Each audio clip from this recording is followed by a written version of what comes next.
Digitale thermoleen. We zijn organiseren een inzamelingsactie ben gestart van eigenlijk de Oekraïense gemeenschap Meppel. En dan zie je het denken, Meppel, Scherhuzem, Friesland, 4 Huberpa, klopt het inderdaad.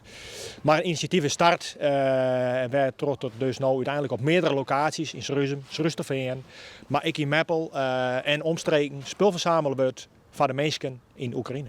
Goffe zijn vrouw komt uit Oekraïne en het direct familiewenjen. Ze zeggen dat het niet heel heeg is. Je zag gewoon op alle vlakken, in grote plakken, zoals in Kiev, in Kharkiv. Maar ik op Litse dorpjes zag gewoon dat het niet heel heeg is. Mensen zijn op een vlucht en die mensen die net op een vlucht binnen, die blijven achter. Mannen zijn aan het vechten. Ja, alles wat voor u normaal is, dat is daar eigenlijk verdwenen. En heel praktisch gewoon, supermarkten, die droeg je gewoon op. Daar ben je spul met te krijgen. Dus vandaar dat we zijn van, wie mat wat wan, wie mat spul inzamelen. En dat hebben we niet in. Goffe en zijn vrouw proberen contact te houden met de familie daar. Ze kwam en wennen er nog, haar broer wennen er nog. En heel soort vrienden. Een deel daarvan die brengt de nachten echt terug in de schoolkelder. Ja, dat is best beangstigend. Maar ja, goed, we bezieken toch op deze manier wat het waan.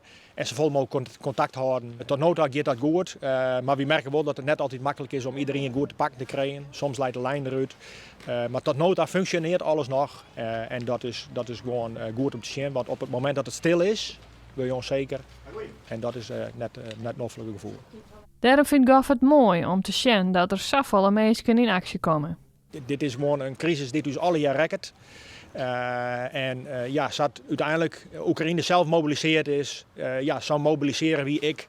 En deze geval in volle verder als alleen nog het land, die rijdt je ik.